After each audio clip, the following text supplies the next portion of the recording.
Hello my dear students, कैसे हो आप लोग। ओके, अभी हमने जो चैप्टर स्टडी कर चुके हैं, अभी हम 12th क्लास के अंदर जेई मेंस एडवांस के जो चैप्टर्स कंप्लीट कर चुके हैं वो आपके function, inverse trigo functions, matrices, determinants, limit, continuity and differentiability, ये इतने चैप्टर हम आपके जेई के मैथमेटिक्स में कंप्लीट कर चुके हैं। आज हम नेक्स्ट न्यू चैप्टर स्टार्ट करने वाले हैं। यहाँ पर एप्लीकेशन ऑफ डेरिवेटिव चैप्टर आपका रहेगा। क्लियर, आपका जो नेक्स्ट चैप्टर है वो आपका रहेगा एप्लीकेशन ऑफ डेरिवेटिव। तो आज हम एप्लीकेशन ऑफ डेरिवेटिव चैप्टर के बारे में स्टडी करेंगे। एप्लीकेशन ऑफ डेरिवेटिव, इसको हम ए और डी से रिप्रेजेंट करेंगे। एप्लीकेशन ऑफ डेरिवेटिव मतलब ए और डी हम चैप्टर को स्टडी करेंगे। ओके, इस चैप्टर के अंदर क्या है, जो भी आपने डिफरेंशिएशन के अंदर स्टडी किया है, अब मान लो कि आपने डिफरेंशिएशन स्टडी किया, डिफरेंशिएशन पढ़ लिया, उसके बाद हमारे पास क्या टॉपिक है, एप्लीकेशन ऑफ डेरिवेटिव। यानी कहने का मतलब कि डेरिवेटिव की या डेरिवेशन जो हमने किया है, आपने जो नेक्स्ट इससे पहले वाले चैप्टर के अंदर आपने limit, continuity and differentiability study किया, यानी differentiation, method of differentiation study किया, तो उसका मतलब बस इतना हुआ कि आपने डिफरेंशिएशन, किसी भी फंक्शन का डिफरेंशिएशन करना आप सीख चुके हो। अब अगर किसी फंक्शन का कोई भी एक्स वाई जेड आपको फंक्शन गिवन है, उसका डिफरेंशिएशन करना आप सीख चुके हो, तो उसका डिफरेंशिएशन कर तो लिया हमने, लेकिन उसका यूज कहां पर है, उसकी एप्लीकेशंस कहां पर है, वो हम यहां पर स्टडी करेंगे एप्लीकेशन ऑफ डेरिवेटिव के अंदर। क्लियर, तो ये चैप्टर आपको यही बताएगा कि जो डिफरेंशिएशन है उनका यूज क्या है, क्यों हम डिफरेंशिएशन, मैं हमेशा आपसे बोलता हूं कि कोई भी चैप्टर को हम स्टडी करते हैं तो उसका हमेशा एक पर्पस होता है। तो यहां पर डायरेक्टली आपको बोल दिया कि डेरिवेटिव की एप्लीकेशंस, यानी कि डेरिवेटिव की एप्लीकेशंस क्या क्या होती है, वो हम एक बार मैं थोड़ा सा ओवरव्यू दे देता हूं। मान लो कि डिफरेंशिएशन क्या होता है, डिफरेंशिएशन ओनली एंड ओनली एक dy बाई डी एक्स आपके m को रिप्रेजेंट करता है, यानी कि स्लोप को रिप्रेजेंट करता है। मीन्स कि पहला पॉइंट तो ये हो गया कि अगर आपको कहीं किसी भी जगह का अगर स्लोप फाइंड आउट करना हो तो वही आपका डेरिवेटिव को रिप्रेजेंट करता है। क्लियर, पहला पॉइंट ये क्लियर हो गया। अगर आपको स्लोप फाइंड आउट करना हो तो हम ऑलवेज डेरिवेटिव का यूज करते हैं। स्लोप फाइंड आउट करने के लिए ऑलवेज किसका यूज होगा, डेरिवेटिव का यूज होगा। क्लियर, अब अगर स्लोप की हेल्प से और पॉइंट की हेल्प से हम लाइन की, किसी भी लाइन की इक्वेशंस भी हम फाइंड आउट कर सकते हैं। क्लियर, क्या होती है, y minus Y one is equal to M x minus x one. Clear, तो ये एक पोर्शन हो गया।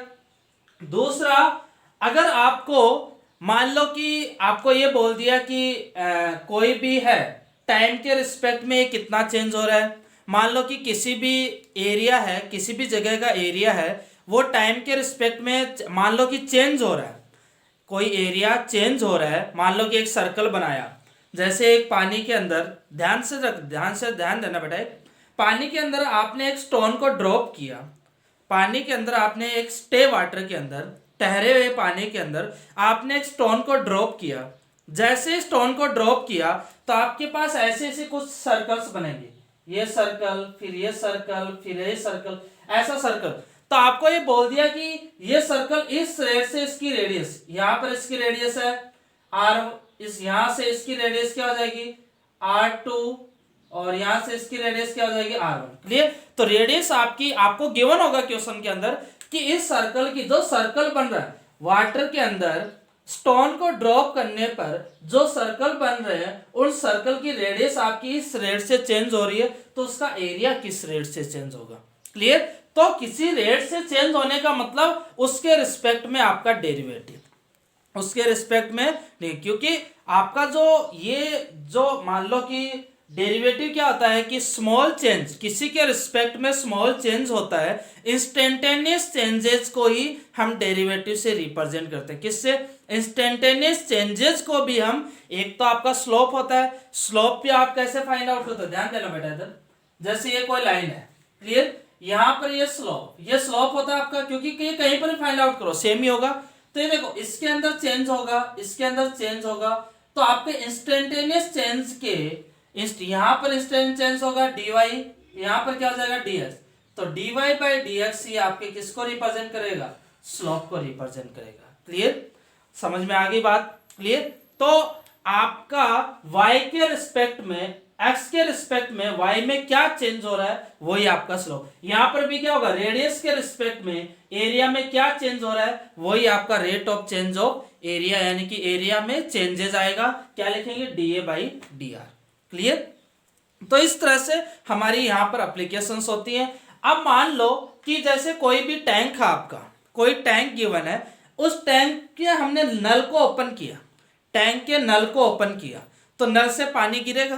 क्लियर। अब मान लो कि एक टैंक है आपका, इस तरह से टैंक बना हुआ है, यहां पर एक नल लगा हुआ है, एक नल लगा हुआ है, ये टैंक आपका भरा हुआ है। क्लियर। अब इस नल से पानी नीचे की साइड में आ रहा है, ध्यान देना। अब आपको देखना है कि आपको गिवन होगा कि जो पानी बाहर आ रहा है वो इस रेट से बाहर आ रहा है, पानी बाहर आ रहा है इस रेट से बाहर आ रहा है, तो इसका वॉल्यूम, इस टैंक, ये फुल भरा हुआ टैंक है, ये आपका नल नीचे की साइड में लगा, बिल्कुल पैने में लगा हुआ है।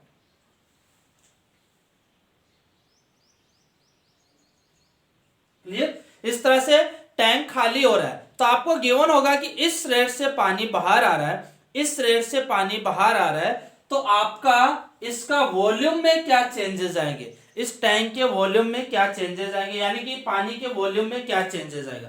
टैंक के अंदर आपका V वॉल्यूम का पानी भरा हुआ है, इस टाइम के रिस्पेक्ट में इतना चेंजेस आ रहा है, यानी कि मान लो कि 30 सेकेंड यानी कि 1 मिनट के अंदर 1 वॉल्यूम आपका पानी खाली हो जाता है, 2 मिनट के अंदर आपका 2 वॉल्यूम पानी खाली हो जाता है। तो टाइम के रिस्पेक्ट में इसके वॉल्यूम में क्या चेंज आएगा वो क्या फाइंड आउट करते हैं, dV/dt।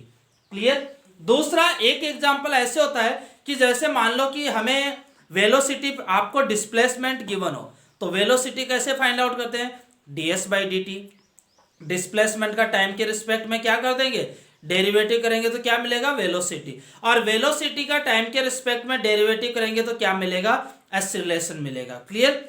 ऐसे ही आपको मैक्सिमम और minimum value increasing function increase करा, मैंने पढ़ा था ना कि अगर किसी का, हमने स्टडी किया था, आई थिंक पहले स्टडी कर चुके हम, अगर कोई भी फंक्शन है, कोई भी फंक्शन इंक्रीजिंग है, कंटिन्यूसली इंक्रीज कर रहा है, तो उसका स्लोप ऑलवेज ग्रेटर देन 0, यानी कि डेरिवेटिव क्या होगा, ग्रेटर देन 0। अगर कोई भी कर्व आपका डिक्रीज कर रहा है कंटिन्यूसली, तो उसका स्लोप ऑलवेज क्या होगा, लेस देन 0, यानी कि डेरिवेटिव लेस देन 0। क्लियर।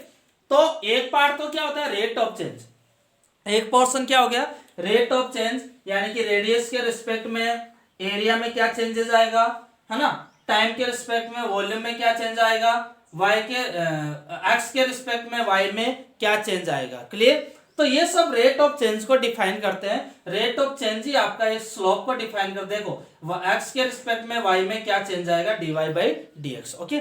दूसरा आपका होता है कि इंक्रीजिंग और डिक्रीजिंग। हम पहले स्टडी कर चुके हैं कि अगर किसी भी फंक्शन का डेरिवेटिव, जैसे फंक्शन में हमने स्टडी किया, फंक्शन के अंदर हम ऑलरेडी स्टडी करें, कुछ क्वेश्चंस भी हमने वहां पर किए थे कि continuously increasing function, continuously increasing function या मोनोटोनिकली इंक्रीजिंग फंक्शन, तो slope is greater than 0, dy/dx is greater than 0। Continuously decreasing function, monotonically decreasing function, slope is less than 0, derivative is less than 0। Clear. तो आपको यही बताता है कि कोई भी फंक्शन है या कोई भी कर्व है, कोई भी कर्व, आपको ये देखना कि अगर कंटिन्यूसली इंक्रीज कर रहा है फिर कंटिन्यूसली डिक्रीज कर रहा है, तो उसके लिए हम आपका डेरिवेटिव का यूज करते हैं। ओके। नेक्स्ट आपका यहाँ पर एक पोर्शन आता है मैक्सिमम और मिनिमम वैल्यू फाइंड आउट करना। मान लो कि किसी भी कर्व की मैक्सिमम और मिनिमम वैल्यू फाइंड आउट करनी हो, ध्यान देना बेटा, इधर मैं पहले पूरा चैप्टर का ओवरव्यू ले रहा हूं। मान लो किसी भी कर्व की मैक्सिमम और मिनिमम वैल्यू फाइंड आउट करनी हो, तो देखो आपका कोई भी कर्व है, इस तरह से कर्व गिवन है। क्लियर। इस तरह से कोई भी कर्व आपका गिवन है, यहां से स्टार्ट हुआ। ओके। अब इस कर्व के अंदर आपको देखना है कि मैक्सिमम कहां पर होगा, यहां पर, तो ये मैक्सिमम वैल्यू क्या होगी और ये मैक्सिमम पॉइंट क्या होगा, ये फाइंड आउट करेंगे। यहां पर मिनिमम वैल्यू क्या होगी, ये वाली, ये मिनिमम वैल्यू होगी, ये मिनिमम वैल्यू क्या होगी यहां से, और ये मिनिमम पॉइंट क्या होगा, ये फाइंड आउट करनी है। क्लियर। तो ध्यान में रखना कि किसी भी कर्व की maximum and minimum value, maximum and minimum point find out करने के लिए भी हम डेरिवेटिव का ही यूज करते हैं। तो एप्लीकेशन बहुत ही अच्छी है इसकी कि किसी भी कर्व का maximum and minimum value, maximum and minimum point, किस पॉइंट पे वो मैक्सिमम वैल्यू देगा, किस पॉइंट पे वो मिनिमम वैल्यू देगा, वो सब हम एप्लीकेशन ऑफ डेरिवेटिव के अंदर ही स्टडी करेंगे। तो यहां पर कितने पार्ट स्टडी करेंगे, एक तो रेट ऑफ चेंज स्टडी करेंगे, एक हम इंक्रीजिंग डिक्रीजिंग फंक्शन स्टडी करेंगे, एक हम मैक्सिमम मिनिमम स्टडी करेंगे। क्लियर, कितने पार्ट स्टडी हो गए, रेट ऑफ चेंज स्टडी करेंगे, इंक्रीजिंग डिक्रीजिंग फंक्शन इंक्रीज कर रहा है डिक्रीज कर रहा है, derivative less than zero, derivative greater than, derivative increasing, derivative greater than zero, decreasing, derivative less than zero, ये स्टडी करेंगे। थर्ड, मैक्सिमम मिनिमम, किसी भी कर्व की maximum value, maximum point, minimum value and minimum point find out करने के बारे में हम यहाँ पर स्टडी करेंगे। ओके, ये तीन पार्ट हम यहाँ पर स्टडी करेंगे एप्लीकेशन ऑफ डेरिवेटिव में। काफी अच्छा चैप्टर है आपका, वन क्वेश्चन फिक्स इससे आता है और कंटिन्यूसली जैसे इंक्रीजिंग डिक्रीजिंग ये कहीं ना कहीं आपके चैप्टर में, पूरे चैप्टर के अंदर यूज होते रहते हैं। और एप्लीकेशन ऑफ डेरिवेटिव आपका एडवांस के हिसाब से काफी इंपॉर्टेंट है, बिकॉज ऑफ इसके मैक्सिमम मिनिमम का कॉन्सेप्ट, इसके इंक्रीजिंग डिक्रीजिंग का कॉन्सेप्ट जो कंटिन्यूसली आपके सारे कैलकुलस के अंदर या फिर पूरी मैथमेटिक्स में भी आपका कंटिन्यूसली यूज होते रहते हैं। क्लियर, तो मैक्सिमम मिनिमम का कॉन्सेप्ट, इंक्रीजिंग डिक्रीजिंग का कॉन्सेप्ट, ओके, ये हम फाइंड आउट करते हैं। ओके, और दूसरा टेंजेंट। अब एक पॉइंट ये भी होता है आपका कि मान लो कि कोई भी कर्व गिवन है, यही कर्व कोई गिवन है, ये कर्व आपका कोई गिवन है, इस कर्व की ये टेंजेंट लाइन फाइंड आउट करनी है, या फिर इस कर्व की ये नॉर्मल लाइन फाइंड आउट करनी है। ये नॉर्मल लाइन है, ये टेंजेंट लाइन है। अच्छा, किसी भी कर्व की नॉर्मल लाइन और टेंजेंट लाइन, किसी भी कर्व की नॉर्मल लाइन और टेंजेंट लाइन मतलब लाइन होगी, लाइन फाइंड आउट करने के लिए क्या चाहिए, एक पॉइंट और स्लोप। तो स्लोप फाइंड आउट करते हैं, तो स्लोप कैसे फाइंड आउट करते हैं, डेरिवेटिव से। तो क्या करते हैं, ये कर्व है, इस पॉइंट पर स्लोप फाइंड आउट, मान लो कि लाइन है, लाइन पर यहां पर यहां पर यहां पर एवरी पॉइंट पे स्लोप क्या होता है, सेम ही होता है। तो इस पॉइंट पे स्लोप फाइंड आउट करेंगे। स्लोप कैसे फाइंड आउट करते हैं, किसी भी कर्व का डेरिवेटिव कर दो तो वही आपका क्या होता है, स्लोप होता है। किसी भी कर्व का डेरिवेटिव कर दो वही आपका स्लोप होता है। ये सब हमने कॉनिक सेक्शन के अंदर स्टडी किया है। टेंजेंट एंड नॉर्मल लाइन की इक्वेशन ये कंप्लीटली हमने सरकोनिक सेक्शन के अंदर स्टडी किया है। सेम रिपीट होगा, टेंजेंट एंड नॉर्मल का जो कॉन्सेप्ट है वो आपका सेम कंप्लीटली आपने कॉनिक सेक्शन में स्टडी किया, वो का वो रिपीट होगा। देखो, अब मैं वापस से इस चैप्टर को एक बार ओवरव्यू दे देता हूं कि आपने कितना कुछ पढ़ा हुआ है। क्लियर, सबसे पहला rate of change, rate of change या फिर कोई भी कर्व की अप्रोक्सीमेट वैल्यू फाइंड आउट करने का, यानी कि आप फिजिक्स के अंदर रेट ऑफ चेंज मीन्स की डेरिवेटिव, आप एक्सेलरेशन, ये सब स्टडी करते हो फिजिक्स के अंदर। तो रेट ऑफ चेंज का पोर्शन आप फिजिक्स के अंदर पढ़ चुके हो, ओनली यहाँ पर इसका रिवीजन करना है। रेट ऑफ चेंज का पूरा कॉन्सेप्ट आप फिजिक्स में पढ़ चुके हो, यहाँ पर ओनली एंड ओनली आप रिवाइज करोगे।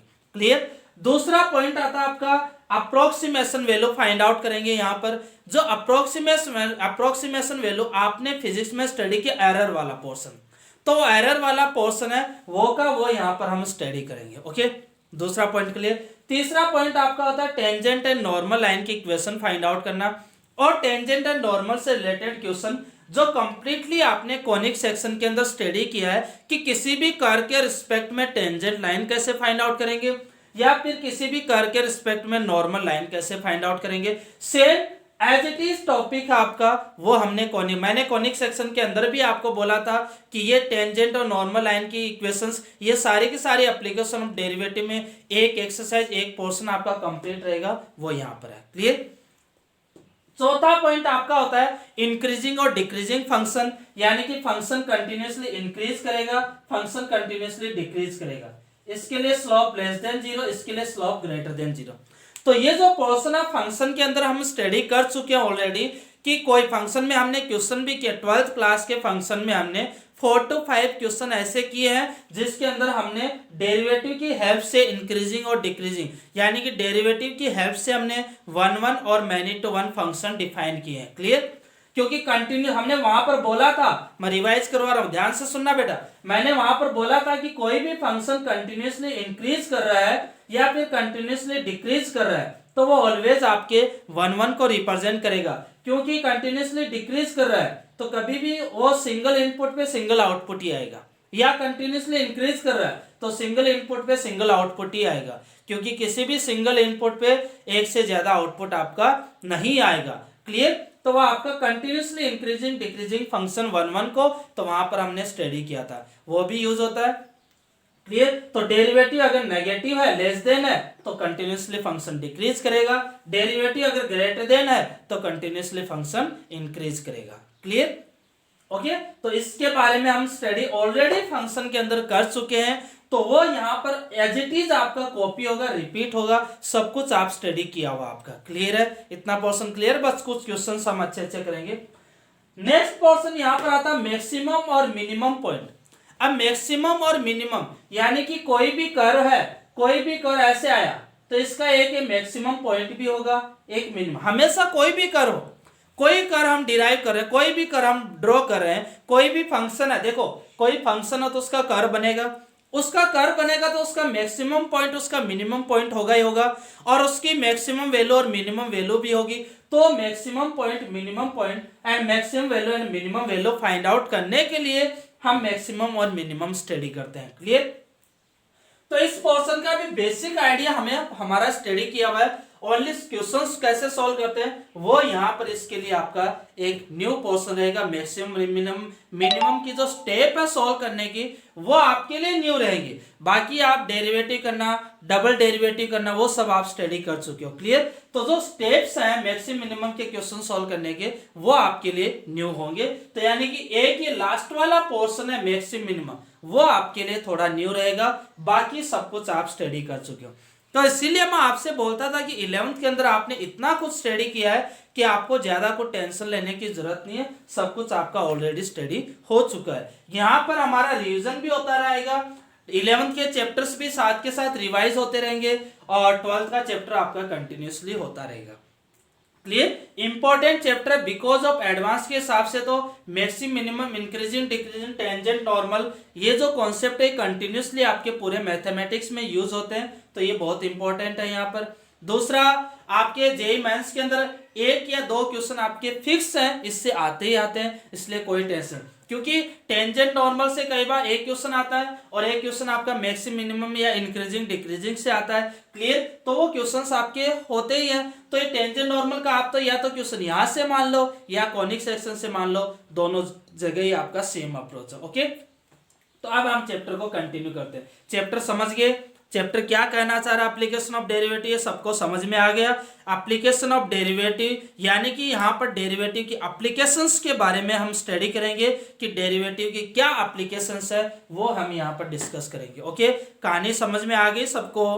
एक बार आप हमेशा एक बार ध्यान में रखना, ये मेरा एक्सप्लेन करने का रीजन, मैंने डायरेक्ट कंटेंट भी स्टार्ट कर सकता था, लेकिन मेरी हैबिट है कि पूरा चैप्टर का ओवरव्यू आपको पता होना चाहिए। तो आपको इनिशियली आपके दिमाग में एक इमेज क्रिएट होगी कि एप्लीकेशन ऑफ डेरिवेटिव के अंदर हम ये सब पढ़ने वाले हैं। क्लियर? और आपकी इमेज क्रिएट होगी कि रेट ऑफ चेंज मैंने फिजिक्स में पढ़ा है, टेंजेंट नॉर्मल मैंने कॉनिक सेक्शन पढ़ चुका हूं, इंक्रीजिंग डिक्रीजिंग मैंने फंक्शन में स्टडी किया, मैक्सिमम मिनिमम ऐसा कोई कर्व है इसका मैक्सिमम मिनिमम, तो ये कर्व बनाना मैंने सीख ही चुके हैं, बस ये कॉन्सेप्ट जो है वो मेरे लिए न्यू है। क्लियर? तो ये इमेज बन गई।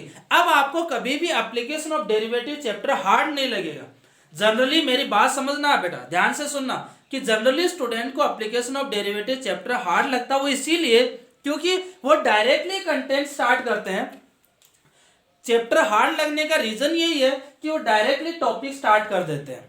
उन बच्चे को पता ही नहीं होता कि यार मैं पढ़ क्या रहा हूं, यार इतना लेंदी जा रहा है सर, इतना बड़ा, क्योंकि चैप्टर लेंदी बड़ा है क्योंकि 4 पोर्शन है, लेकिन वो ये सोचते यार इतना बड़ा चैप्टर बहुत कॉम्प्लिकेटेड हो जाता चैप्टर। लेकिन अब ये पहले मैंने पूरे चैप्टर को ओवरव्यू दे दिया तो आपको दिख गया कि यार ये सब कुछ तो मेरा पढ़ा हुआ है, बस ये मैक्सिमम मिनिमम में भी ओनली मुझे जो कॉन्सेप्ट है क्वेश्चन सोल्व कैसे करते हैं, सोल्व करने की जो स्टेप है वो मुझे सीखने, बाकी डेरिवेटिव करना, डबल डेरिवेटिव करना ये मैं सब कुछ स्टडी कर चुका हूँ। क्लियर? ओनली मुझे सोल्व करने की जो स्टेप्स हैं वो मुझे पता होने चाहिए, बाकी किसी भी कर्व का ग्राफ बनाना ये सब मैं पहले स्टडी कर चुका हूँ। क्लियर? तो बताओ क्या चैप्टर में हार्ड है, कुछ हार्ड है इसके अंदर? तो आपको इसीलिए पूरी पिक्चराइज कर लो कि इस चैप्टर में मैं ये स्टडी करने वाला हूं, इस चैप्टर के जो टॉपिक्स है वो ये है, यहाँ पर ऐसे से आप एकदम से बैठ के आराम से अभी के अभी एक पिक्चर क्रिएट कर लो कि मैं इस चैप्टर के अंदर रेट ऑफ चेंज जो पढ़ चुका हूं फिजिक्स के अंदर, जिसमें स्लोप है आपका, डेरिवेटिव से मतलब rate of change find out करना, एरिया में क्या चेंज हो रहा है, आपके रेडियस में क्या चेंज हो रहा है टाइम के रिस्पेक्ट में, एरिया में रेडियस के रिस्पेक्ट में क्या चेंज हो रहा है, यानी कि रेट ऑफ चेंज यानी कि डेरिवेटिव फाइंड आउट करते हैं। और दूसरा यहाँ पर हमने इसके अंदर वेलोसिटी फाइंड आउट करना यानी कि डिस्प्लेसमेंट का डेरिवेटिव टी के रिस्पेक्ट में, एक्सेलरेशन फाइंड आउट करना यानी कि वेलोसिटी का डेरिवेटिव टी के रिस्पेक्ट में, या फिर डिस्प्लेसमेंट का डबल डेरिवेटिव टी के रिस्पेक्ट में, तो आपको एक्सेलरेशन मिलेगा। क्लियर। दूसरा एरर हम देखते हैं कि कितने परसेंट एरर आती है फिजिक्स के अंदर, तो वो यहाँ पर एक अप्रोक्सीमेशन का पोर्शन भी स्टडी करेंगे। नेक्स्ट आपका टेंजेंट और नॉर्मल लाइन की इक्वेशन फाइंड आउट करना, जो कॉनिक सेक्शन के अंदर हम स्टडी कर चुके हैं कि इसका कर्व का डेरिवेटिव करेंगे तो आपका एक कहीं पर भी आपका स्लोप मिलेगा, तो इस पॉइंट पर स्लोप, तो ये पॉइंट उसमें डेरिवेटिव में पुट कर देंगे तो इस पॉइंट पे स्लोप मिलेगा।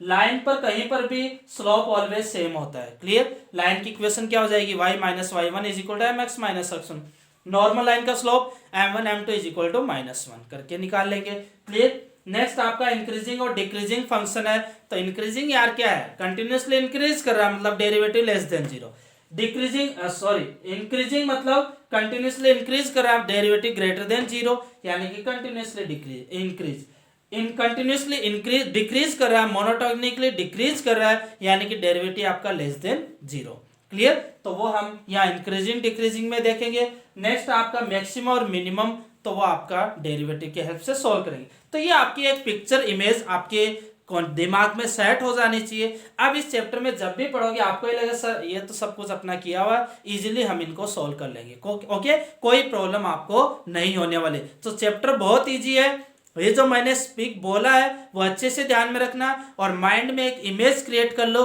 कि ये सब स्टडी करेंगे डेफिनेटली आपका चैप्टर हो जाएगा, कोई दिक्कत होने वाली नहीं है। ये चीज आप अच्छे से समझ लो। ओके, तो अभी पूरी की पूरी इमेज आप अपने दिमाग में क्रिएट करो, अभी के अभी करो बेटा।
सारे कॉन्सेप्ट को, सारे कंटेंट क्या क्या स्टडी करने वाले हैं, इसके माइंड में एक इमेज क्रिएट कर लो। लिखना नहीं है आपको कुछ भी, बस आपको बैठ के सोचना कि ये हम स्टडी करने वाले हैं, तो एक बार माइंड में आप रिवाइज कर लो।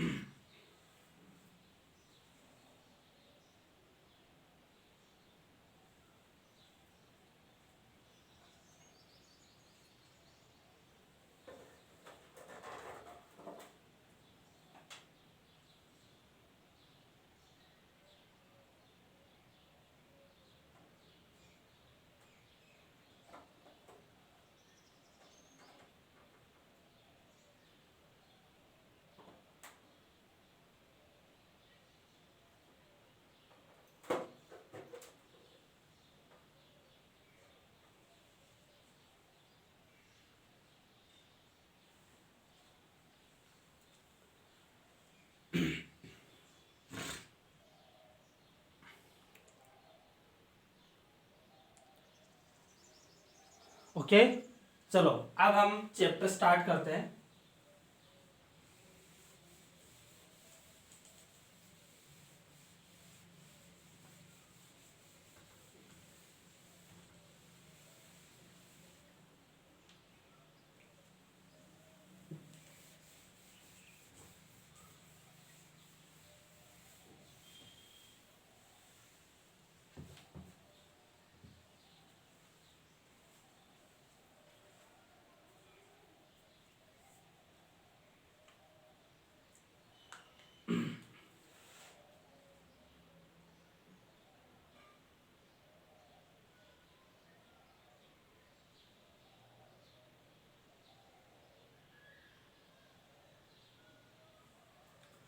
चलो फर्स्ट पार्ट लिख लो इसके अंदर। Part 1 application of derivative, part 1 application of derivative, part 1।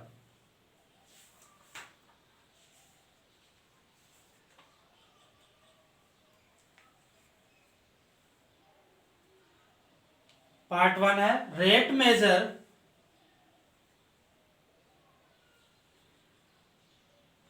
Rate major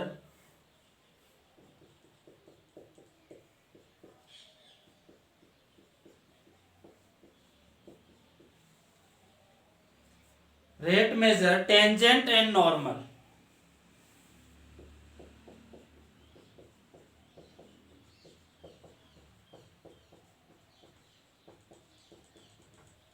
यह आपका फर्स्ट पार्ट रहेगा। Rate measure comma tangent and normal, tangent and normal. Okay, content लिख लो इसके, पार्ट 1 के content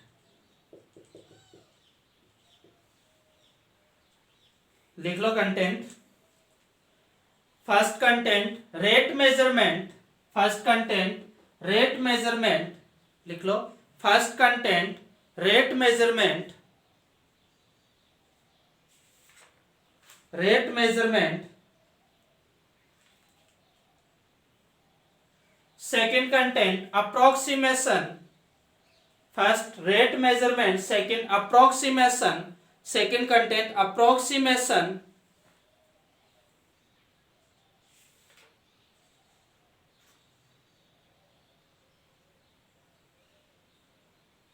approximation, third content tangent and normal to the curve at a point, tangent and normal to the curve at a point, tangent and normal to the curve at a point. First rate measurement, second approximation, third है tangent and normal to the curve at a point.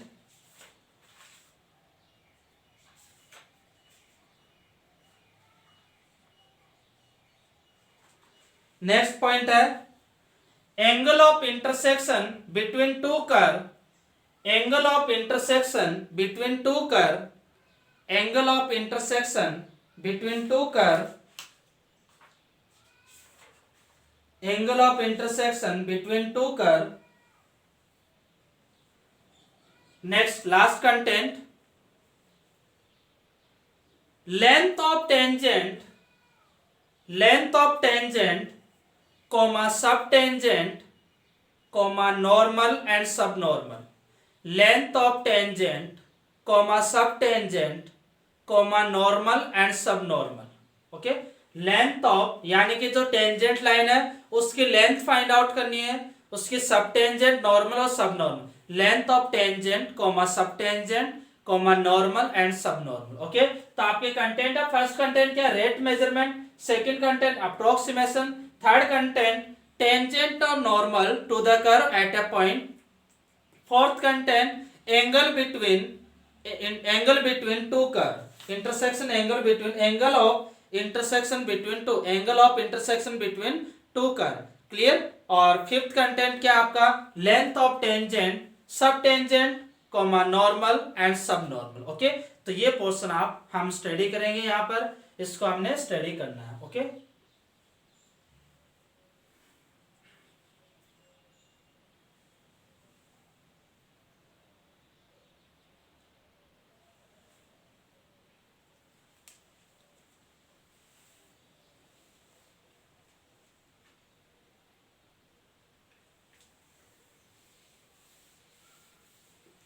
तो first content डालो, first heading rate measurement,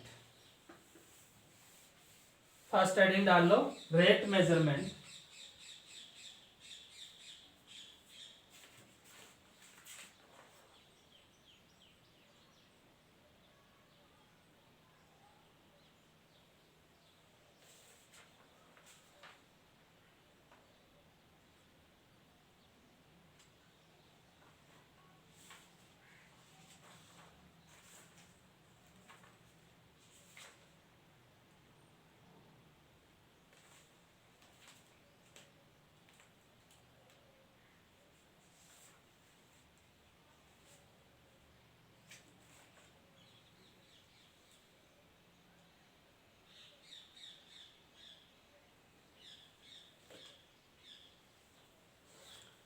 rate measurement. Okay, rate of change के बारे में हम study करते, जैसे आपने ये 11th क्लास के अंदर भी डेरिवेटिव पढ़ा था कि आपके पास कोई भी पॉइंट गिवन है a comma A plus H, A comma A plus H, इसके रिस्पेक्ट में आपका rate of change find out करना हो तो क्या लिखते थे हम? इसके रिस्पेक्ट में अगर rate of change find out करना हो तो क्या लिखते थे हम? F of a plus h के रिस्पेक्ट में a plus h minus f of a upon a plus h minus a. Clear? A plus h minus a, यहां पर क्या लगा देते थे? Limit h tends to zero, बहुत ही स्मॉल वैल्यू है तो ये क्या बन जाता था? dy by D x. Clear है? यहां पर ए से कैंसिल आउट। क्लियर? हमने यही देखा था ना, स्टडी किया था कि अगर कोई भी कर्व आपको गिवन है एक्स एक्सिस वाई एक्सिस और आपका ये कोई भी लाइन है तो यहां पर ये पॉइंट अगर आपका ए है तो ये स्मॉल चेंजेस के साथ ये पॉइंट क्या आ जाएगा? ए प्लस एच। क्लियर? तो यहां पर ए पे जो एफ ऑफ ए आएगा और ए प्लस एच पे यहां पर क्या आउटपुट हो जाएगा? एफ ऑफ ए, यहां पर क्या आ जाएगा? F of a plus H. Clear? तो अगर ये स्लोप फाइंड आउट करना हो तो ये स्लोप फाइंड आउट, ये एंगल कितना? थीटा। तो m इज इक्वल टू क्या लिखते हैं? Tan theta is equal to tan theta क्या हो जाएगा? Perpendicular upon base. परपेंडिकुलर क्या हो जाएगा? F of a plus h minus f of a upon a plus h minus a. Clear? और limit h tends to zero हम apply करते हैं। क्लियर? तो वही हमने यहां पर लिखा है।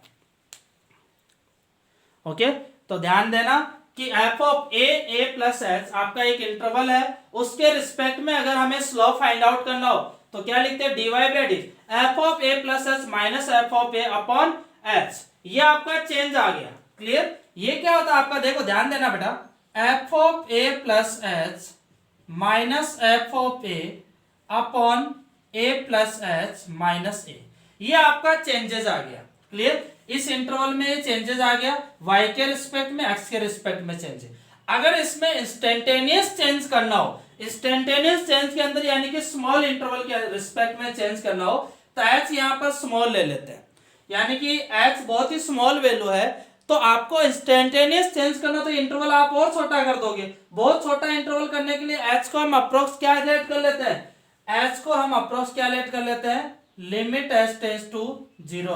जैसे limit h tends to zero लगाओगे तो ये क्या बन जाएगा? dy upon dx। Clear? dy upon dx को रिप्रेजेंट करेगा आपका। अगर ये function y is equal to f x है, ये फंक्शन आपका y is equal to f x है तो okay, y is equal to f x है।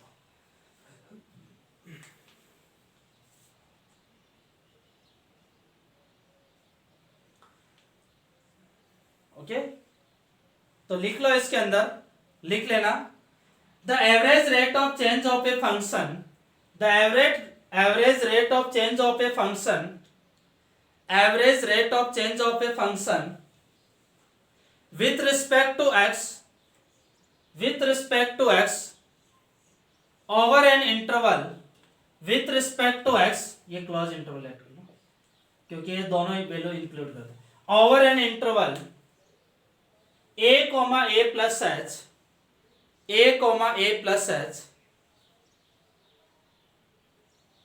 ए comma A plus H is, ये लिख लो, लिमिट हटा देना एक बार ये लिख लो आप, F of a plus h minus f of a upon a plus h minus a. Clear, limit मत लगाना, आप ये लिख लो, अगेन रिपीट कर रहा हूं, the average rate of change of a function f x, the average rate of change of a function f x with respect to x over an interval a plus H is equal to f of a plus h minus f of a upon a plus h minus.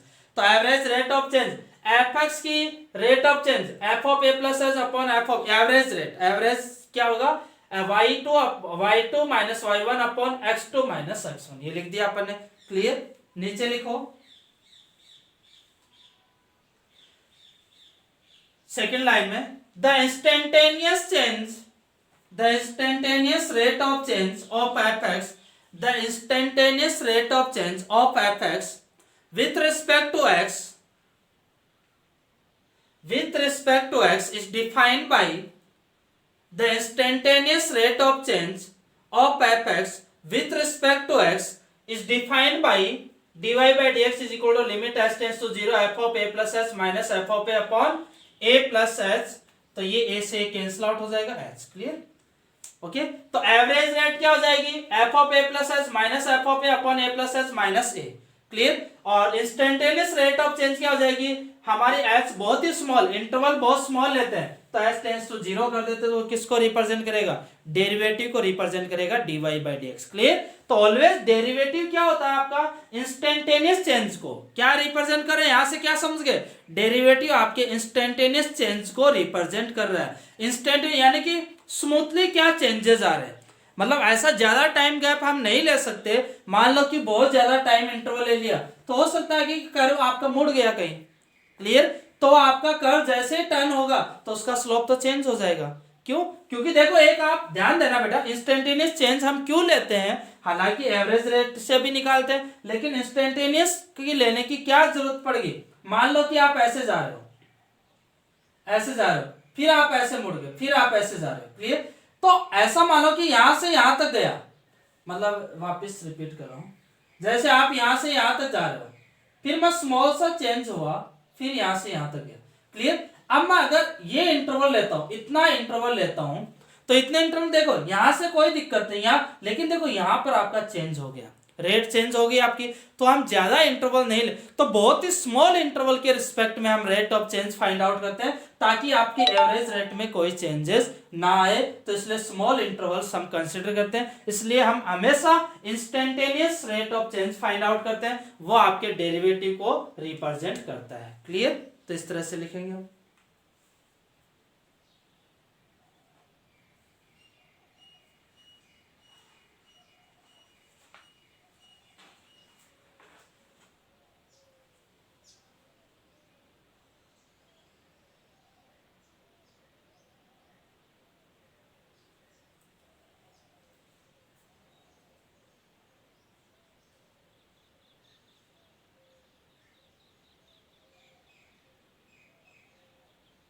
लिख लेना बेटा।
Okay, तो next आप लिख लो velocity and acceleration. Next heading डाल लेना, rate measurement के अंदर ही आप की सब हेडिंग है velocity and acceleration. Velocity and acceleration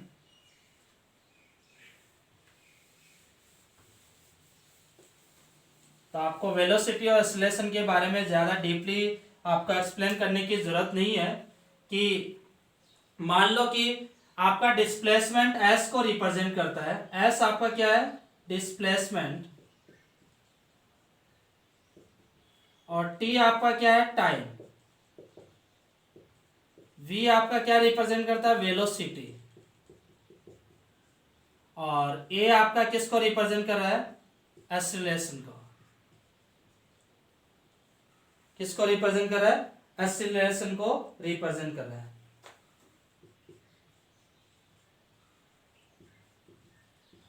okay.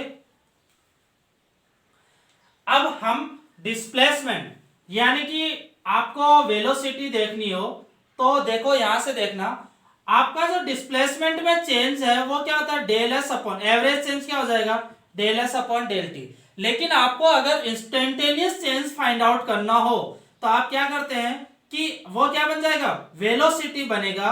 Velocity बनेगा। वेलोसिटी क्या हो जाएगा? Limit T tends to zero क्या बन जाएगा? Del S upon del T. Clear? समझ में आ गया? आप क्या कर दोगे? ds बाई डी टी, यानी कि कहने का मतलब यहां देखना बेटा, आपका एवरेज चेंज डिस्प्लेसमेंट का टाइम के रिस्पेक्ट में, आप यही पढ़ते हो फिजिक्स में, डिस्प्लेसमेंट का टाइम के रिस्पेक्ट में एवरेज चेंज क्या होगा? Del S upon del T, यानी कि s2 minus s1 upon t2 minus t1। अब अगर इंस्टेंटेनियस चेंज में कन्वर्ट करते तो टाइम इंटरवल बहुत ही स्मॉल लेना होगा। तो टाइम इंटरवल इतना स्मॉल लेना होगा कि limit T tends to zero कर देंगे। Clear? Approx value limit T tends to zero कर दिया तो del S upon del T करते ही ये किस में कन्वर्ट हो गया? ds upon D T. ये ds अपॉन डी टी किसको डिफाइन करता है? वेलोसिटी इज इक्वल टू क्या आ जाएगा? ds upon D T. Clear? अगर आपको एक्सीलरेशन फाइंड आउट करना हो तो एक्सीलरेशन क्या होता है? डिस्प्लेसमेंट का डबल डेरिवेटिव या फिर इसका डबल डेरिवेटिव, यानी कि v का अगेन डेरिवेटिव करेंगे तो क्या मिलेगा? dv by dt। ये आप फिजिक्स में, इसलिए ज्यादा एक्सप्लेन करने की जरूरत नहीं है। क्लियर? तो कहने का मतलब अगर किसी भी आपका डिस्प्लेसमेंट एच से रिप्रेजेंट हो रहा है, पहला पॉइंट ये ध्यान में रखो कि average changes in displacement with respect to time del s upon del t, for instantaneous change t is very small, then t we can take t less than g, t is tends to 0, so limit t tends to 0 del s upon del t is become derivative of displacement with respect to time ds upon dt। Clear? ds upon dt is equal to v, velocity metre per second से represent करते हैं। Velocity का again derivative करेंगे तो आपको acceleration मिलेगा, या फिर कह सकते हैं कि डिस्प्लेसमेंट का डबल डेरिवेटिव करेंगे तो आपको एक्सीलरेशन मिलेगा। क्लियर? डिस्प्लेसमेंट का डबल डेरिवेटिव आपकी एक्सीलरेशन को रिप्रेजेंट करता है। लिख लो एक्सीलरेशन, वेलोसिटी एंड एक्सीलरेशन के अंदर, वेलोसिटी एंड एक्सीलरेशन के अंदर लिख लो इसको।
ओके, चलो क्वेश्चन लिखो। आप क्वेश्चन सॉल्व करते हैं। Question number 1,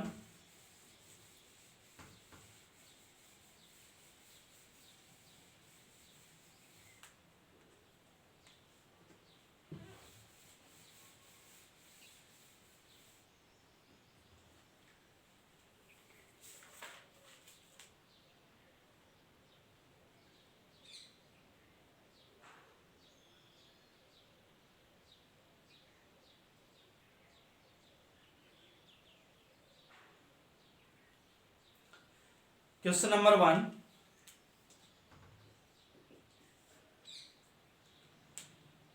what is the rate of change of the area of a circle?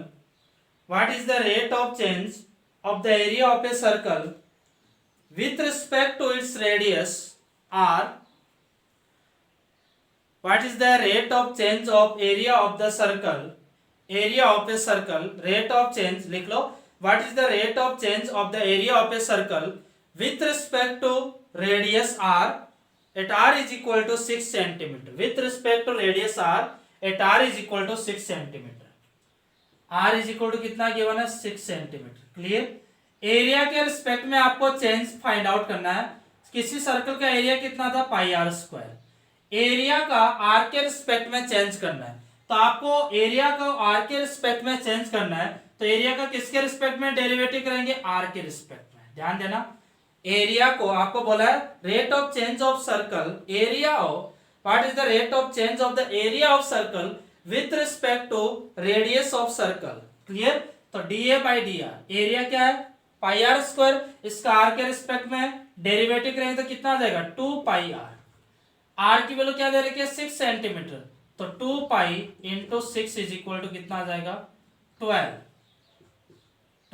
पाई. क्या आ जाएगा? 12 पाई. आंसर आपका 12 पाई लिख लो. 12 पाई सेंटीमीटर.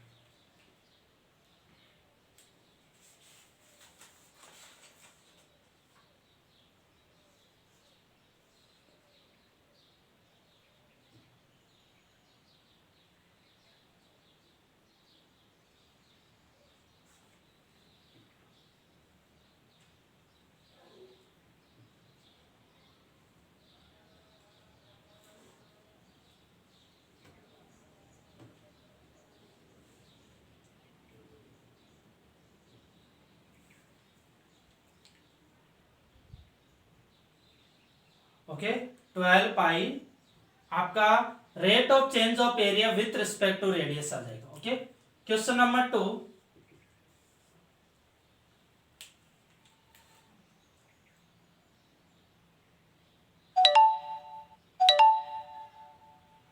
नेक्स्ट क्वेश्चन लिखो. Question, a stone is dropped into a quiet lake.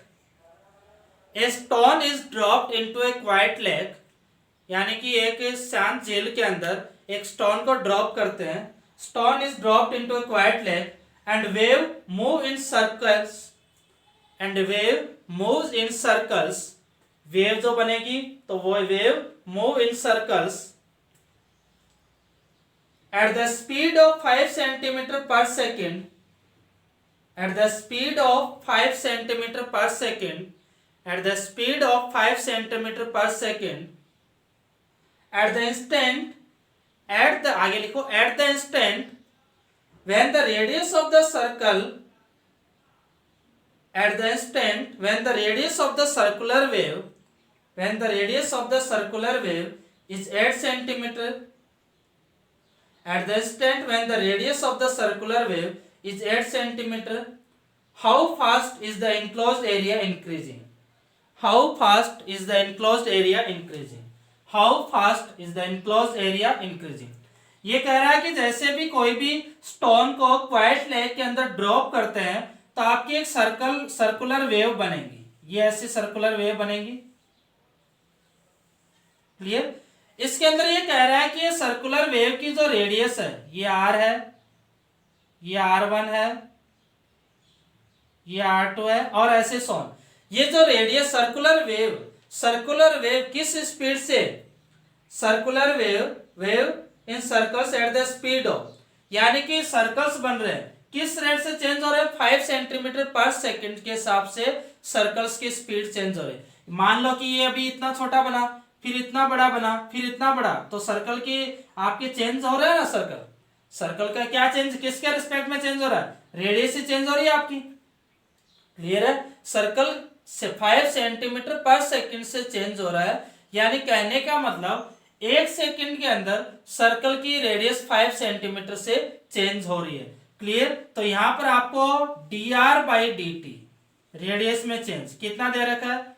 5 centimetre पर सेकेंड. ये दे रखा है dr बाई, ये समझना बेटा, at the speed of 5 centimetre पर सेकेंड. भाई सर्कल है तो सर्कल चेंज होगा, तो सर्कल चेंज होगा तो रेडियस चेंज होगी, तभी सर्कल चेंज होगा। तो रेडियस चेंज हो रही है किस स्पीड से, 5 सेंटीमीटर पर सेकंड से, यानी कि dr/dt क्या हो जाएगा, 5 सेंटीमीटर पर सेकंड। आगे देखो, इस time when the radius of circular, अब आपको कि इस सर्कल का इनक्लोज्ड एरिया किस रेट से चेंज हो रहा है, जब इसकी रेडियस क्या हो जाती है 8 सेंटीमीटर। तो आपको r is equal to 8 centimetre पे रेडियस सर्कल के अंदर क्या चेंज होगा, dA/dt आपको फाइंड आउट करना है। Clear, r is equal to 8 centimetre पे सर्कल के इनक्लोज्ड एरिया के अंदर क्या चेंज आएगा वो आपको फाइंड आउट करना है।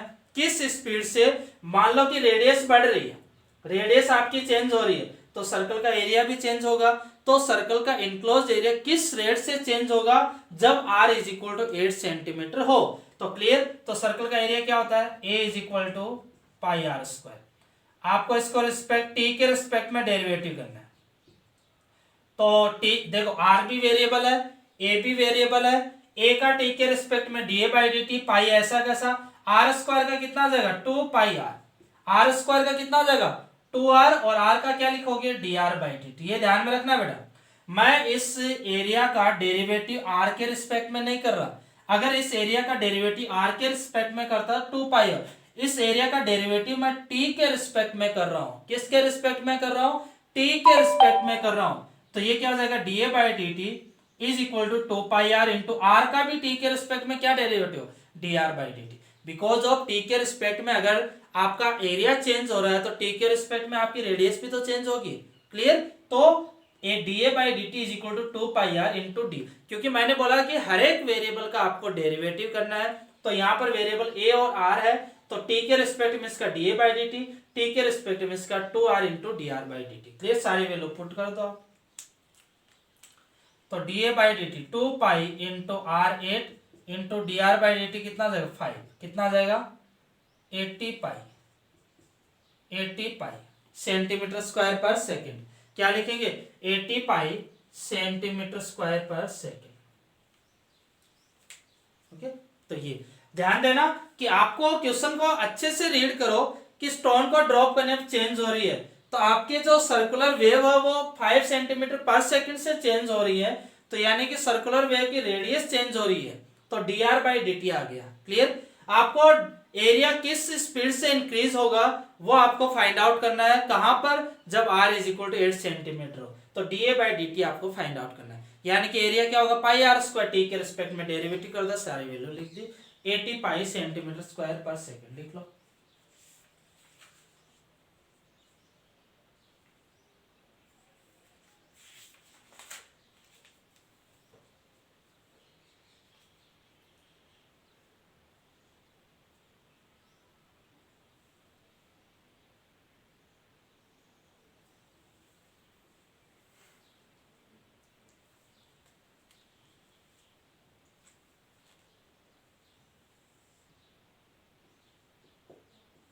इसको लिखने के बाद क्वेश्चन नंबर 3,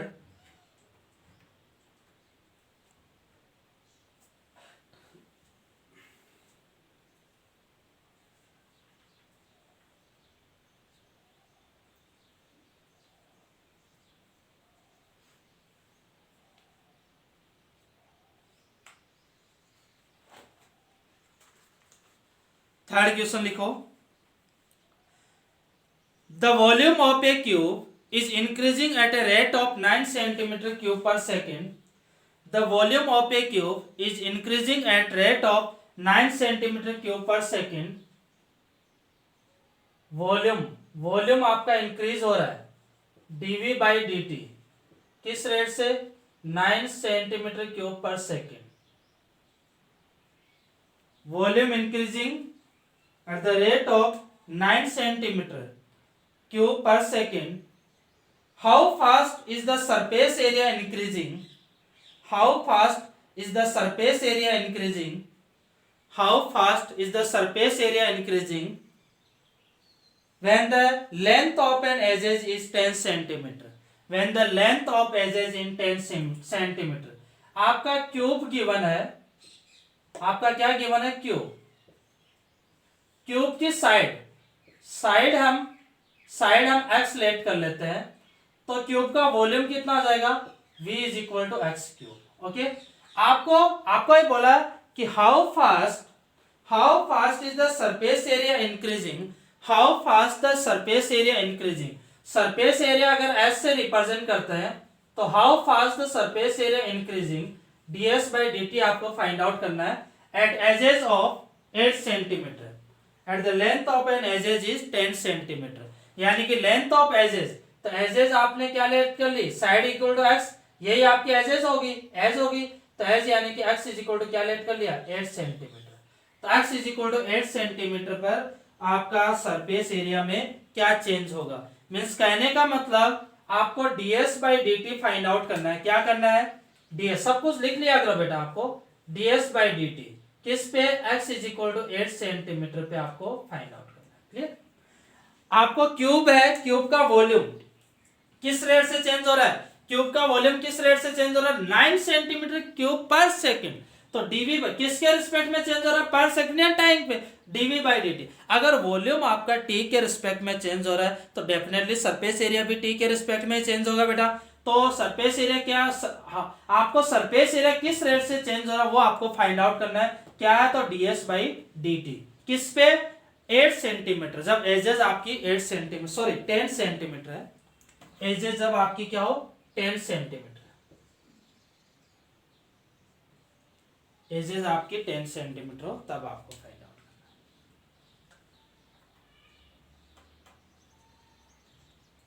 है। ओके, करो सॉल्व करो। ds बाई डी टी, तो क्यूब है, क्यूब का volume dv by D T changes दे रखा है, आपका क्यूब का सरफेस एरिया किस रेट से चेंज हो रहा है, ds बाई डी टी आपको फाइंड आउट करना है किस पे, x is equal to 10 centimetre पे। क्लियर। तो क्यूब का वॉल्यूम कितना होता है बेटा, क्यूब का वॉल्यूम क्या होगा, एक्स क्यूब, और क्यूब का सरफेस एरिया क्या होगा, 6x स्क्वायर। क्लियर। क्यूब का volume is equal to x cube, v is equal to x cube, और surface area is equal to 6x square. Solve कर लो।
हो गया, फाइंड आउट कर लिया, हो गया होगा। देखो वॉल्यूम क्या है, x cube, volume x cube, तो आप इसको डेरिवेटिव करोगे तो क्या मिलेगा, dv बाई डी टी, क्योंकि t के रिस्पेक्ट में करेंगे तो x square 3x square, t के रिस्पेक्ट में इसका डेरिवेटिव क्या हो जाएगा, dx बाई डी।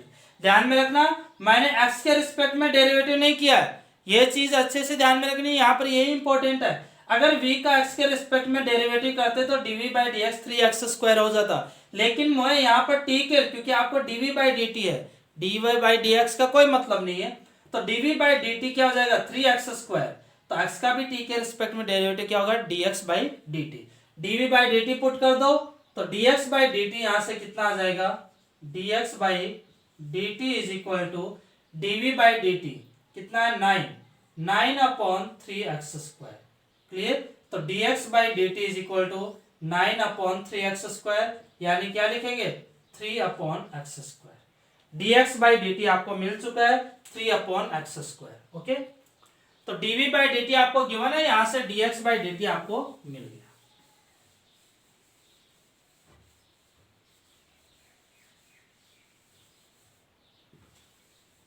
अब देखो नेक्स्ट सॉल्व करो, आपको surface area is equal to कितना है 6x²। तो इसका भी t के रिस्पेक्ट में dx by D T is equal to 12x, x का derivative dx by D T. तो 12x into D x by D T कितना दे रखा है 3/x²। 12x into 3/x, 1x से 1x कैंसिल आउट, 36/x। किस पे x is equal to 10 centimetre पे, तो ds upon D t at x is equal to 10 centimetre is equal to कितना आ जाएगा 36/10 इज इक्वल टू 3.6।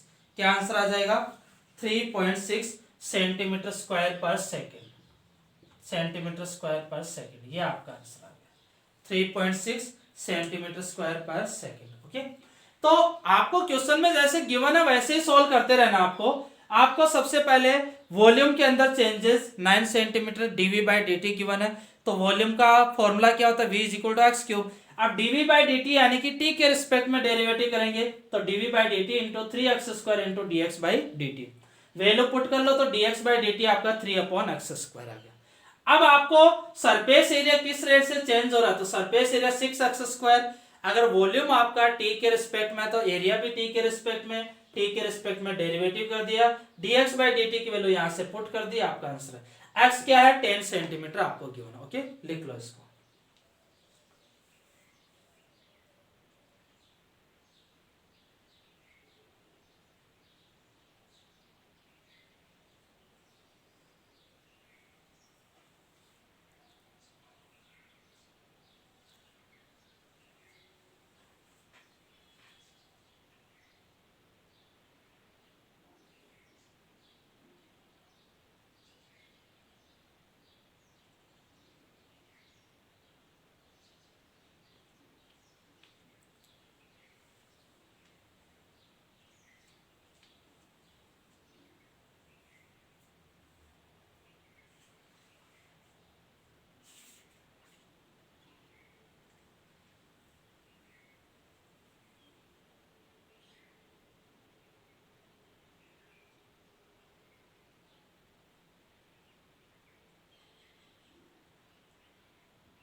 ओके, लिख लिया।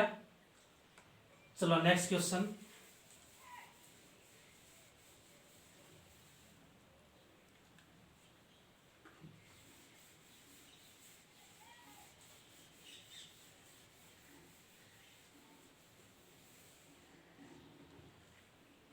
लिखो next question. If area of circle, question number 4, if area of circle increases at a rate of 2 centimeter square per second, if area of circle increases at a rate of 2 centimeter per second, increases at a rate of 2 centimetre square पर second, आपको बोला गया है कि area आपका 2 centimetre square पर second के rate से चेंज हो रहा है सर्कल का एरिया, तो आप t के रिस्पेक्ट में dA by dt is equal to 2 centimetre square पर सेकेंड आपको गिवन है। आगे लिखो, then find the rate at which area of the inscribed square, then find the rate at which area of the inscribed square increases. Then आप again repeat कर रहा हूं, if area of circle increases at a rate of 2 centimeter square per second, then find the rate at which area of inscribed square, increases. Clear? तो आपको ये एक circle given है, ध्यान देना बेटा, एक सर्कल गिवन है, इसका एरिया हमने A1 लेट कर लिया, A1 लेट कर लो, तो A1 आपका इस रेट से चेंज हो रहा है, क्योंकि दो एरिया है तो हम अलग अलग लेट कर लेंगे। इसके अंदर एक स्क्वायर इंस्क्राइब्ड होगा, तो इस स्क्वायर का एरिया हमने A2 फाइंड आउट कर लिया। तो आपको ये किस रेट से चेंज हो रहा है, किस रेट से चेंज हो रहा है, तो dA2 अपॉन dt आपको फाइंड आउट करना है। क्लियर? तो सबसे पहले आपको एरिया ऑफ सर्कल यानी कि A1 इज इक्वल टू कितना दे रखा है, स्टेप बाय सॉल्व करो बेटा, पाई आर स्क्वायर क्या हो जाएगा, dA upon dt is equal to A1 is equal to क्या गिवन है, पाई आर स्क्वायर, सर्कल का एरिया हो गया। तो इसका डेरिवेटिव t के रिस्पेक्ट में dA1 अपॉन dt, तो 2 पाई आर, यही होगा क्या, नहीं t के रिस्पेक्ट में कर रहे हैं ना, r के रिस्पेक्ट में नहीं, t के रिस्पेक्ट में, तो r का क्या हो जाएगा derivative, dr upon dt। Clear? आपका dA1 अपॉन dt आपको गिवन है 2 सेंटीमीटर, ये यहां पर पुट कर देंगे, तो आपका dr बाई dt क्या आ जाएगा, dr by dt is equal to d1 upon dt upon 2 pi r is equal to 2 upon 2 pi r, 2 से 2 कैंसिल आउट, कितना आ जाएगा 1 upon pi r, dr upon dt कितना आ गया 1 अपॉन पाई आर। अब आपको dA2 upon dt find out करना, इसके लिए तो आपको स्क्वायर का एरिया फाइंड आउट करना पड़ेगा। सर्कल की रेडियस हमने r लेट की है, सर्कल की रेडियस आपने r लेट की है, स्क्वायर है, ये सर्कल है, ये रेडियस r है, तो आपको इस स्क्वायर का आपको एरिया फाइंड आउट करना है। स्क्वायर का एरिया क्या होता है, साइड स्क्वायर, तो कोई भी एक साइड आप फाइंड आउट कर लो, उसको स्क्वायर कर दो तो आपको स्क्वायर का एरिया मिलेगा। करो सॉल्व करो, देखो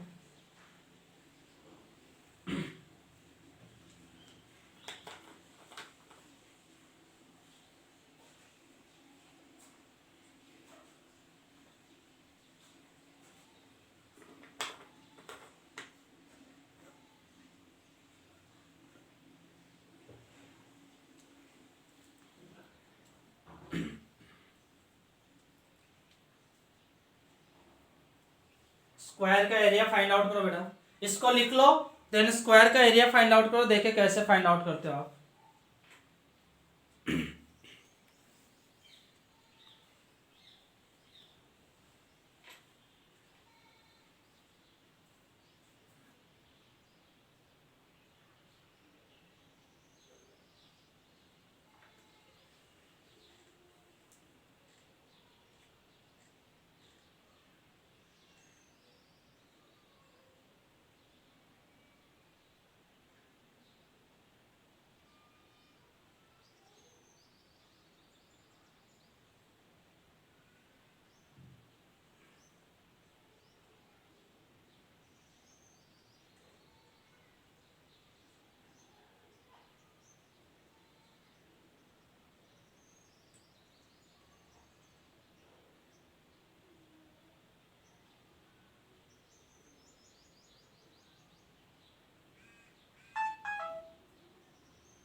क्या सॉल्व किया, ध्यान देना इधर, मैं आर आपको गिवन है, तो यहां पर एक लाइन ड्रॉ कर लेता हूं।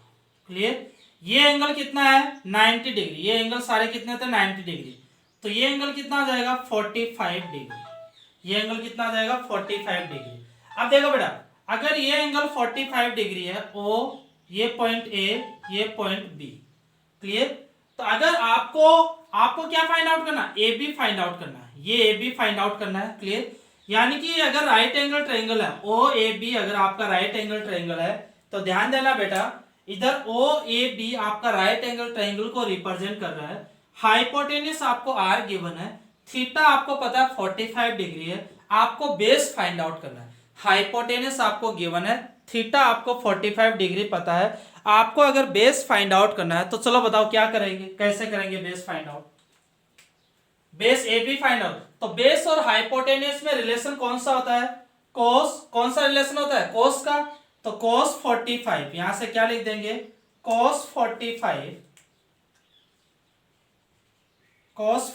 डिग्री इज इक्वल टू कितना आ जाएगा, base upon hypotenuse, A B upon hypotenuse r. Clear? तो यहां से आपका A B is equal to कितना आ जाएगा r into cos 45 1/√। A B कितना आ जाएगा 1/√2। ए बी है तो आपके पास ए बी सी, ये टोटल जो साइड है ए सी, ये ए सी कितनी आ जाएगी, then A C is equal to r 2r/√2, 2 times हो जाएगी। √2 से ऊपर नीचे मल्टीप्लाई कर दोगे तो √2 से यानी कि कैंसिल आउट कितना आ जाएगा √2r। क्लियर। तो आपकी ये जो साइड है ये एसी साइड, एक साइड आपकी कितनी आ जाएगी √2r, ये भी सभी साइड्स क्या हो जाएगी √2r। अगर आपकी एरिया की साइड आ गई तो A2 कितना होता है, area of A2 is equal to side square यानी कि √2r का होल स्क्वायर कितना आ जाएगा 2r²। क्या आ जाएगा 2r²। Area of square is equal to 2r²। ये आ गया आपके पास। अब एरिया ऑफ स्क्वायर आपके पास आ चुका है, एरिया ऑफ स्क्वायर आप फाइंड आउट कर चुके हो बेटा। तो एरिया ऑफ स्क्वायर जैसे ही आपको मिलेगा तो एरिया ऑफ स्क्वायर का आप डेरिवेटिव कर देंगे dA2/dt। क्या हो जाएगा 4r इंटू dr/dt। क्लियर।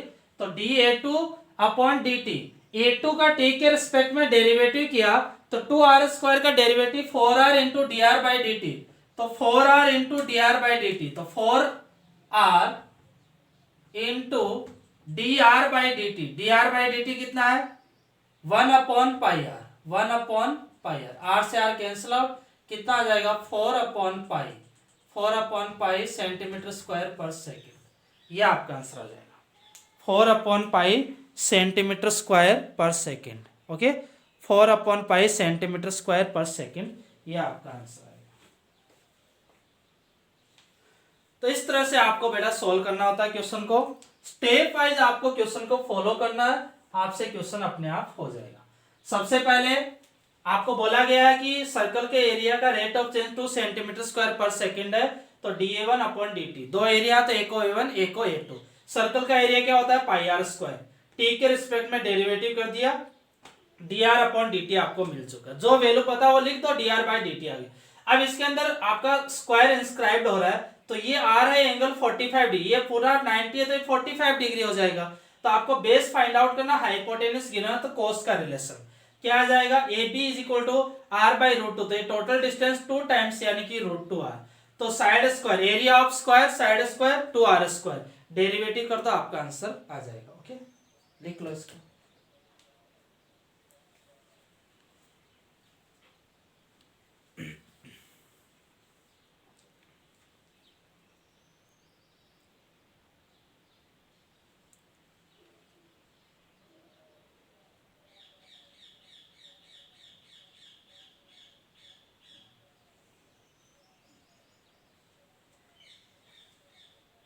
देख लो अच्छे से समझते हैं, अच्छा क्वेश्चन है, अच्छा क्वेश्चन है बेटा। क्वेश्चन नंबर 4 आपका अच्छा क्वेश्चन है, एग्जाम में आने लायक क्वेश्चन है, आने के टाइप का।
ओके हो गया।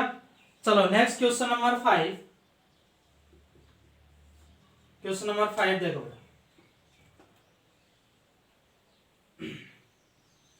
लिखो question number 5, displacement of a particle at time t displacement of a particle at time t, displacement of a particle at time t is expressed as, displacement of a particle at time t is expressed as s is equal to,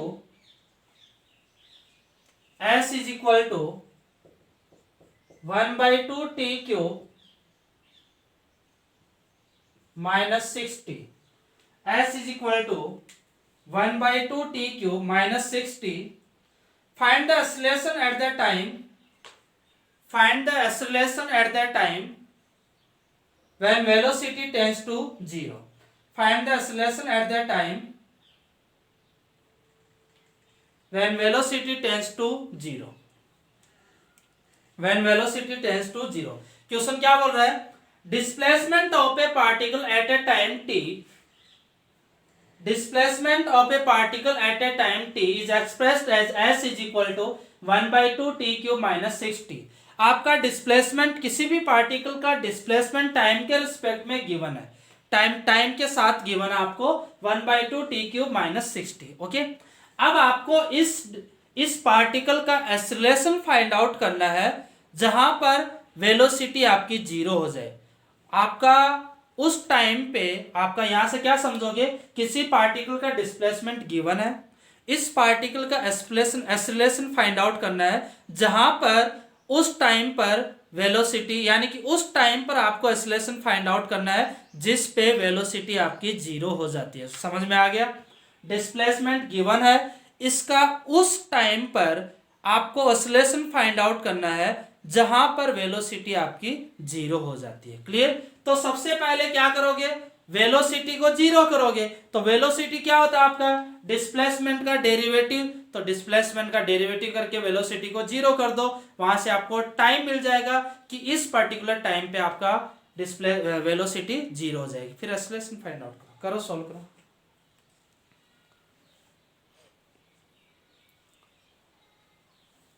simplify कर दो बेटा.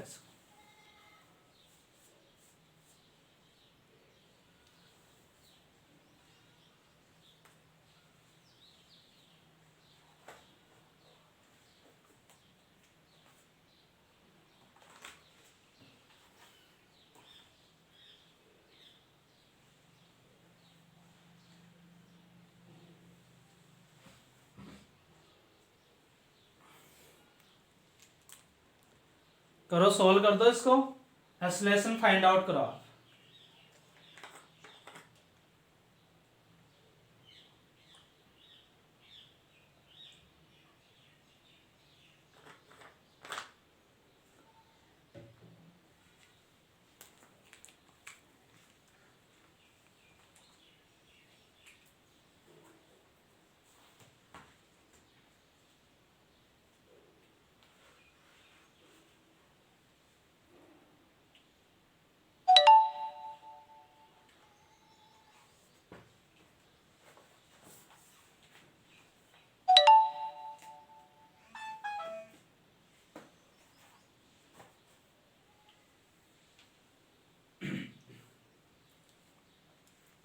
देखो, इसको solve करते हैं. तो सबसे पहले इसका वेलोसिटी फाइंड आउट करेंगे, यानी क्या करेंगे, ds बाई डी टी. कितना आ जाएगा, 3t² upon 2 minus 6. 3t² minus 3t², derivative कर दिया टी के रिस्पेक्ट में. v क्या होता है, डिस्प्लेसमेंट का टी के रिस्पेक्ट में derivative. 3t² upon 2 minus 6. Okay, आपको बोला है कि वो पॉइंट फाइंड आउट, वो टाइम फाइंड आउट करो जहां पर वेलोसिटी आपकी टेंस टू 0 हो जाए. तो आपको वेलोसिटी को 0 कर दो. तो वेलोसिटी को 0 करोगे तो क्या मिलेगा, 3t² upon 2 minus 6 is equal to 0. करो, सॉल्व करो इसको. क्या लिखेंगे, 3t² is equal to 12. Again solve करोगे तो t² is equal to 4. Then t is equal to कितना आ जाएगा यहाँ पर, t is equal to -2 and +2. अच्छा देखो, t को अगर t² is equal to 4, t क्या है यहाँ पर, टाइम. तो क्या टाइम -2 हो सकता है क्या, टाइम कभी भी -2 नहीं हो सकता है, रिजेक्ट. तो आपको ओनली क्या सिलेक्ट करना, 2 सिलेक्ट करना. तो टाइम ऑलवेज क्या रहेगा, पॉजिटिव रहेगा। तो यहां से आप क्या करें, आपका ये क्वेश्चन ये बन सकता है कि वो टाइम फाइंड आउट करो जहां पर आपकी वेलोसिटी जीरो हो जाए, वहां जहां पर आपकी वेलोसिटी जीरो हो जाए तो टाइम क्या हो जाएगा 2 second. Clear, time is equal to 2 second.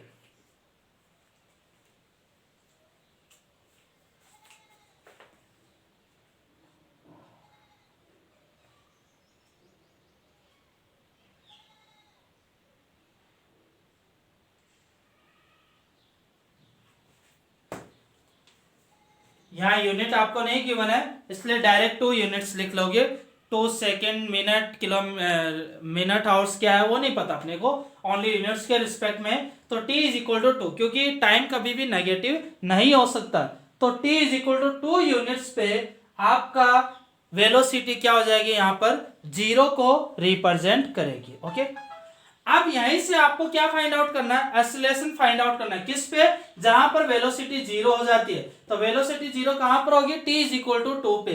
तो t इज इक्वल टू 2 पे आपका एक्सीलरेशन कैसे find out, acceleration a is equal to क्या आ जाएगा, a is equal to dv by dt। dv by dt कितना आ जाएगा, 3t square upon 2, 3 upon 2, t square का डेरिवेटिव 2t, 6 का डेरिवेटिव 0। क्लियर, तो 2 से 2 कैंसिल आउट, कितना आ जाएगा 3t। आपको एक्सीलरेशन फाइंड आउट करना है। एक्सीलरेशन कहां पर फाइंड आउट करना है, एक्सीलरेशन कहां पर, t इज इक्वल टू 2 पे। तो कितना आ जाएगा 3 into 2 is equal to 6 units. 6 unit आपका आंसर हो जाएगा। क्लियर, तो आंसर क्या आ जाएगा 6 यूनिट। ओके, तो लिख लो इसको आप।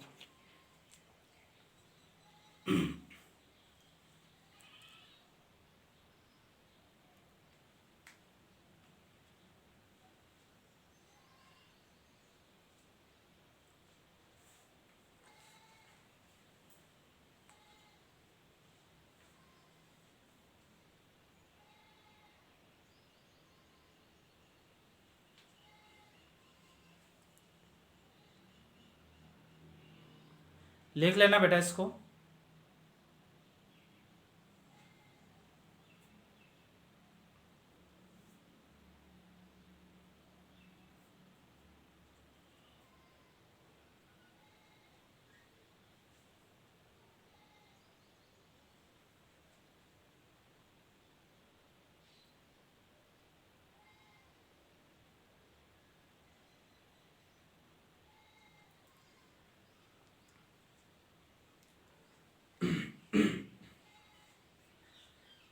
लिख लिया सबने।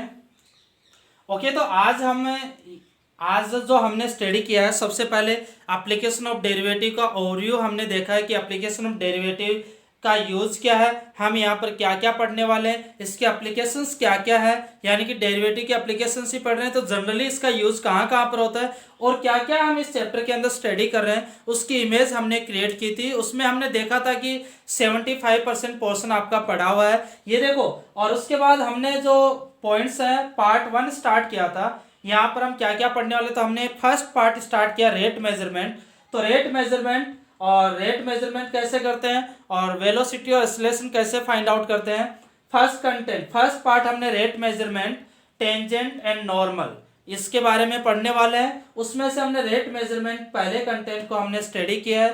रेट मेजरमेंट के अंदर हमने वेलोसिटी एक्सीलरेशन को भी स्टडी किया है। तो उसके क्वेश्चन किस टाइप के आते हैं वो हमने सोल्व किए हैं यहाँ पर। जनरली आज आप देख सकते हो कि सारे के सारे 5 क्वेश्चन है, आपसे आराम से हो जाते। कहीं ना कहीं फिजिक्स के अंदर आपने इनको स्टडी किया।